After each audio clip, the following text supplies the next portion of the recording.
Welcome to Go-to-Market Navigator by Fin Capital, our ongoing series where we break down the essential components of nailing the right go-to-market strategy. Today, we're diving into all things partnerships with the infamous, famous Shayne Mullen, current head of alliances North America at Adyen. Shayne, great to have you on. And as a longtime fintech nerd yourself, I'm Yes. excited to dig into partnerships and hear what you have to say. So let's dive in. For us here at Fin, we get the question a lot of times of how to effectively build a partnership strategy. Now, that varies by end market, product, size, who you're selling to. So maybe without breaking through the complexity right away, we can kind of discuss what is partnerships and what is partnerships to you. Yeah, absolutely. And thank you, Luke, for having me on. Been a huge fan and follower of Fin since the beginning of you guys starting. So excited to join you here and chat a little bit more about partnerships. I've been in the partnership space, partner business development, also a little bit of sales for last 10 years, really specifically focused on the fintech vertical. I've spent time in the lending ecosystem, the payments ecosystem, the crypto ecosystem, and really have established long-term and strategic partnerships across a couple different verticals. In terms of what partnerships means to me or what it is, I think it's a pretty loaded term. It can mean a lot of things to a lot of different people, and it really depends on a couple different things. I think first, it depends on who's your customer, right? Who's the end customer that you're trying to go after? If it's consumer, if it's a small business, if it's enterprise, there's going to be different partner motions that are derived to achieve results for those particular partners. So that's number one. Number two is, what is the end goal of the partnership? Is it to accelerate the growth curve of the organization by, driving more customers to the sales funnel or to, a customer acquisition funnel? Or is it to monetize and create new revenue streams by working with new or third-party relationship providers to, drive efficiencies within your existing stack of tools? I think it really depends. And when you identify those things, right? Who are the customers? What are the goals of the partnership? Then you can really start to hone in on how do you think about strategies, motions, and work streams to actually get those results over the finish line. Yeah, that's some good points. One thing that's always top of mind for us when we're making an investment at the early stage as well as at the growth stage is trying to figure out when is the right time. So for you, you've been at various different companies from Series A all the way up to now public at Adyen. When is the right time to implement a partnership model? Yeah, it's a really, really good question. So I've been in organizations with partner models built and implemented at Series A seed stage, right, early on. I've also, obviously the organizations I've worked at are late stage have relatively robust partner programs. So I think the answer is, again, it does depend. Now, if you think about why partnerships exists, right? And really, we like to say here at Adyen, it exists to accelerate the growth curve, right? I said that earlier.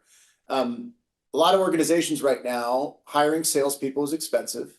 It takes a long time to train them up.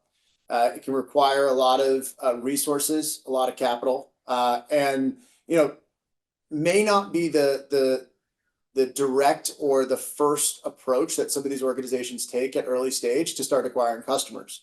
The beauty of partnerships is that it doesn't take a tremendous amount of lift to establish a channel. You do have to have, the basics in place. But if you establish a channel with the right incentives and you have the right aligned strategy, you can actually derive a network effect or an ecosystem effect from partnering or establishing these relationships early on. So again, back to my earlier point, really depending on the type of organization you are and the goals that you're trying to accomplish to that organization, if you're trying to scale out a particular program without having to take a tremendous amount of upfront investment with a sales pipeline or a sales team, phenomenal, decision to have. At Adyen, scaling up a bit, we focus primarily on the enterprise segment. So our customers are, anywhere over 500 million in card processing volume annually. So think of all the major retailers, hospitality, B2B SaaS companies, big tech companies. These are massive organizations that have a lot of different moving pieces. So from an acquisition perspective, you would have to have partnerships established with the largest players that influence those decision makers at those large enterprises, or you're never going to be able to get into these deals when you need to get into the deals, never going to be able to get into the RFPs when you need to get into the RFPs. And it makes, your sales team's job that much harder, right? In addition to that, there's a technology component that, we talked a little bit about it. I said a little bit about in the beginning, but somebody like let's say a Nike, right, who wants to go live with someone like an Adyen, they may use multiple providers, right, to power. They do use multiple providers to power their business on an enterprise perspective. They have an e-com stack. They have an OMS. They have a point of sale stack. They have a search engine. They have all different things internally that they're using to effectively run their business. And if Adyen or someone like an Adyen does not have a partnership with those e-com stacks or those POS stacks or those OMS stacks, and we don't have an integration built or a supporting strategy for those particular conversations, it's going to be very hard for us to close deals or at least get deals live in an effective manner.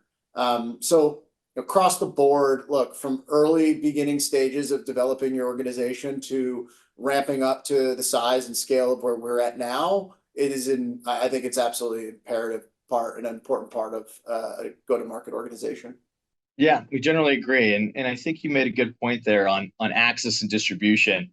But what's the beginning link or the beginning bridge of building that partnership? How do you guys think through incentives? Because obviously any good partnership, it's a give and a take, right? So what are some typical models that you guys implement to get that partner aligned pre rollout and pre tech integration?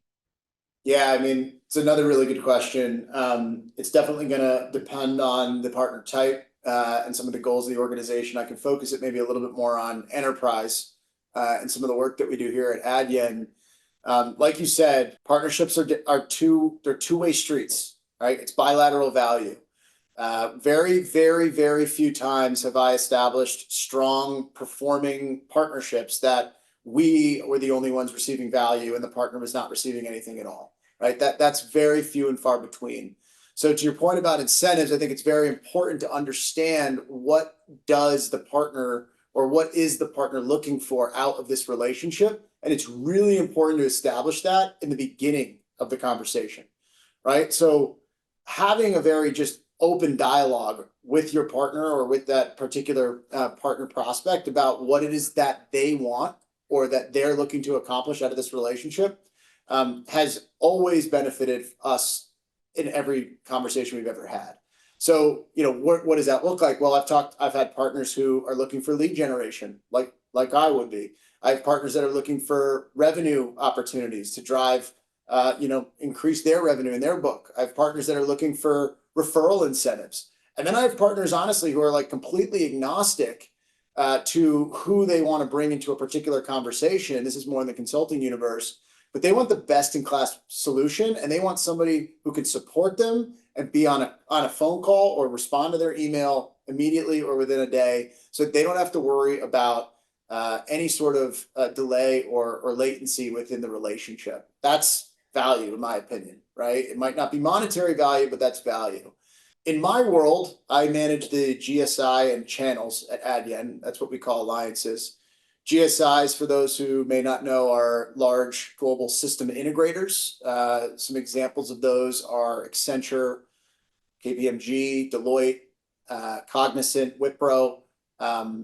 We classify EY and some of them in the GSI category as well.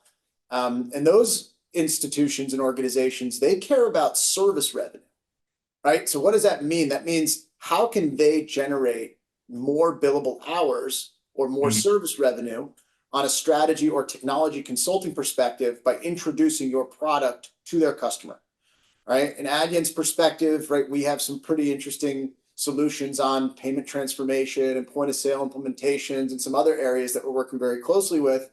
But there's angles around data, there's angles around overall migration, change management, things of that nature that GSIs can get really excited about. Their incentive is service revenue, right? That's how they think. We have other organizations in our program that we classify as regional partners that fall into the channel bucket, who may not care as much about getting service revenue, right, or service implementation revenue, but they do care about referral revenue or rev share. All right. And therefore we have structured some unique agreements to be able to create a income stream for those particular organizations. They're smaller by nature, but they are always involved in very unique opportunities across the board. And we want to be able to provide value back to them, right, in any way that we can, right? And we try to make our referral and our revenue share, right, healthy enough out of our margins, because we are a relatively high margin business, to make sure that, you know, everyone is able to put the resources and the time to work to continue these partnerships on a go-forward basis. Those are two examples, but you know, I think it does vary depending on kind of how we shape out what type of partner type you're building or you're thinking Yep. about. And when I think about your role and I think about broader partnership roles, especially at larger companies, if it's growth or public, I honestly envision Atlas holding up the globe. You know, it's you're holding up the rest of the team in a way. How do you work within your organizational structure? So you have sales, you have product, you have engineering. What does a good partnership model, both in the org and outside, look like? The way that we have typically built it here at Adyen, that we think, and I think, is the right way to approach it. Honestly, whether you're just building out your commercial team or you're already the size of somebody like an Adyen or bigger, is really a pillar within a commercial engine, right? So what is a commercial engine? Well, you know, for us, commercial engine really is sales, marketing, SDR, and partnerships. We are all working together to drive new revenue, right, and new business to our organization, you know, focused on a particular industry segment or a particular pillar, right? But we are all aligned in that mission. And that is a unified strategy across the entire commercial engine globally. And we all work towards that same goal. I think the problem you see with a lot of these organizations that are early on is they have siloed parts of their organization that don't necessarily talk to one another in a unified function, or may not roll up to the same leadership, which can cause, right, a little bit of, call it, dislocation or siloed approaches in different goal setting. So if you have a, you know, marketing team that manages partnerships and you have a revenue team that manages sales, and the marketing team's KPIs or OKRs are similar to sales but not necessarily aligned, you may have, you know, different incentives for that partnerships team to work on specific things, and it may not drive the outcomes that you're looking to drive. So I wouldn't say, like, maybe commercial engine is not for every company, right? I think there's a lot of consumer facing businesses. I've worked at one, BlockFi. We were a large crypto financial services platform where, to be honest, we were not looking to sell, you know, SaaS products or payment products to SMBs or enterprises. We were looking to acquire consumers, right? And that was our core demographic. And that particular motion was a lot more like a marketing motion than it was a, you know, sales or business development motion. And we didn't have a sales or real business development team at Adyen, or sorry, at BlockFi. And so, you know, we did sit on the marketing org, and that worked really well. But I think if you're selling an enterprise solution that's either a SaaS model or a transaction-based model, you need to work, right, with marketing, SDR, and sales in the same unified strategy, with the same unified OKRs, the same unified target account lists, the entire, you know, end-to-end opportunity, or, you know, you may come across some situations that are difficult. Yep, it sounds like a bunch of people rowing a boat together. So Yep. Makes sense. I would like to touch on also some of the negative components. Maybe what have you seen in your roles where there's breakage, like that dislocation that you mentioned? What are some of the challenges that you have seen, either on the partnership side or the integration and you know, work between those teams that you just mentioned? You know, what could go wrong and why does it go wrong?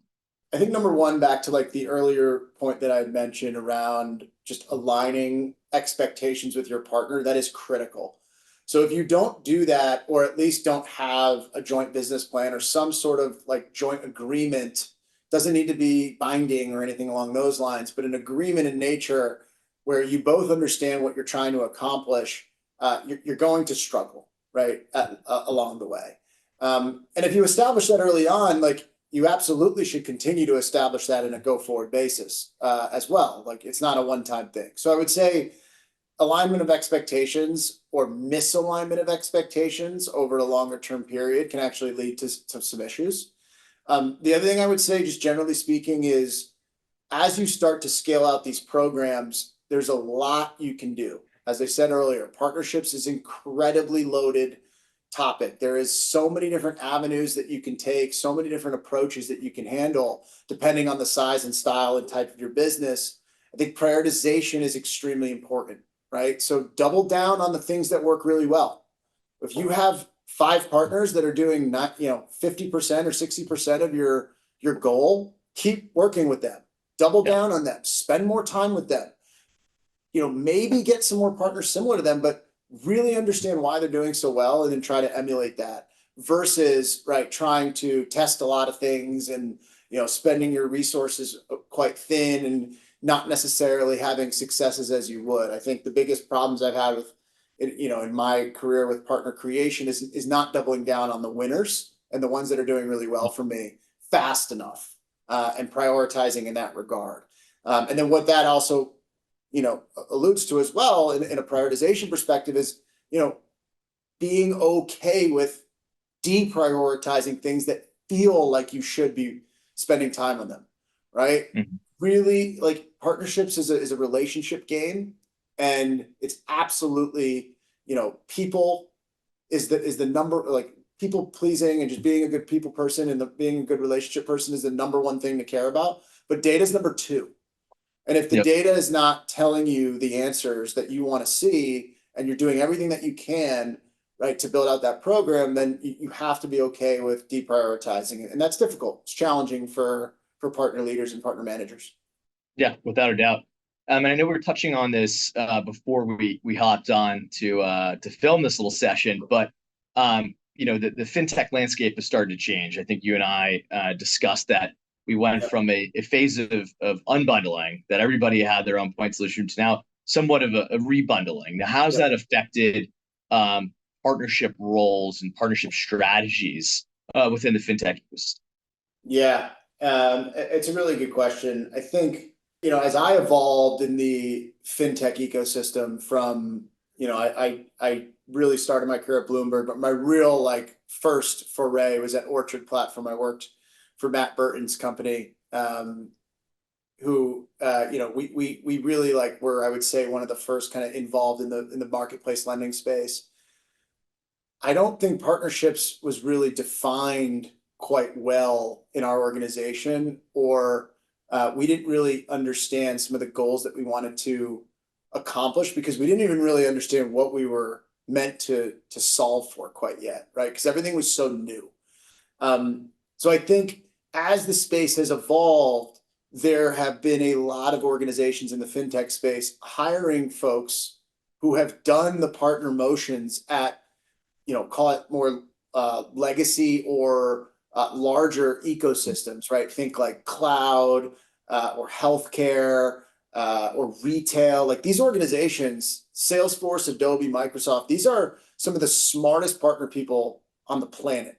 They've been doing this for 30 plus years of real, true, enterprise partner or even mid-market partnership experience. And the fintech industry, I would say over the last 5 years, or maybe even longer, 10 years, has really started to acquire some of those folks into the space. And it's transformed the way that we operate and think about partner motions. And I would say that, Adyen's no different, right? We have folks here from Shopify, Adobe, Salesforce, Oracle, folks who really understand how those motions operate, because those organizations have been dominating the enterprise space for so long. And it's really exciting to see. And hopefully as fintech gets larger and there's more companies that get to the size and scale that we are, more publicly traded companies come, to market next year, we'll start seeing more talent emerge in the partner ecosystem and the partnerships teams, and start to see some, more unique motions and frameworks being built. Yeah. And so if someone was leaving college right now and they really wanted to kind of grow into that partnership role, where should they start? And I know not everybody can jump in to be the head of partnerships here in the US, but if they were going to leave college and they wanted to pursue this as a career, where should Yeah. they start?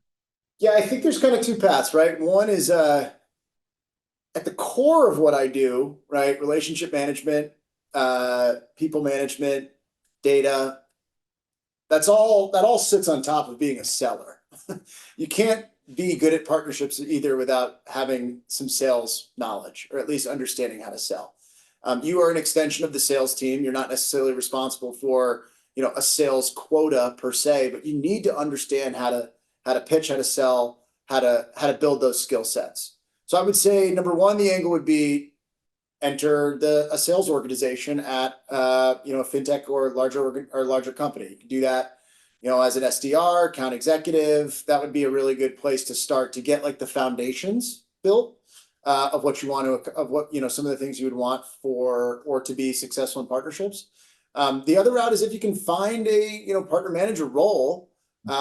There are programs at some larger organizations, some of the ones that I mentioned in this call, who do have some of those types of program structure. Now they're not very popular or prevalent. Let's say I haven't seen many of them, but they exist. But my advice would be start in sales, see if you like that, learn the foundation, and then a transition to partnerships is relatively straightforward. Got it. That's fantastic. What is one area, one subsector in fintech that you are excited about right I personally, outside of Adyen, obviously worked in the crypto space for a long time. I worked at BlockFi. We all know how that went down. So I'm a little bit cautious on the consumer, financial engineering construct of crypto. We love Like, to hear that as B2B fintech investors. yeah, I'm a That's little concerned music to our about ears. DeFi and DAOs and the trading and all that stuff. But I do think crypto infrastructure and blockchain infrastructure is here to stay.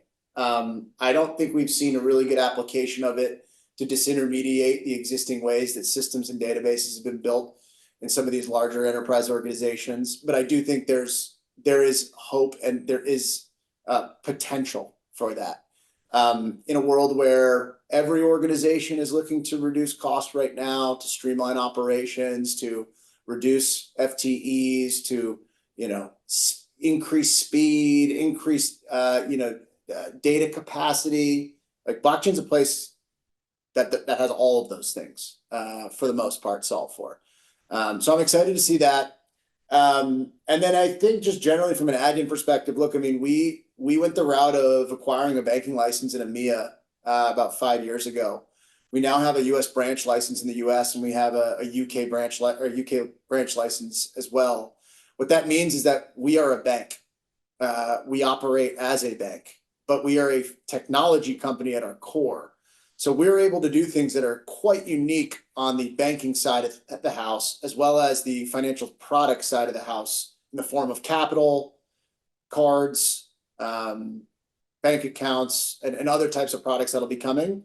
And so I'm excited to see, what a true technology company with a banking license is able to accomplish in the fintech landscape over the next 5 to 10 years. We're seeing a lot of really unique customers coming to us with some really interesting use cases.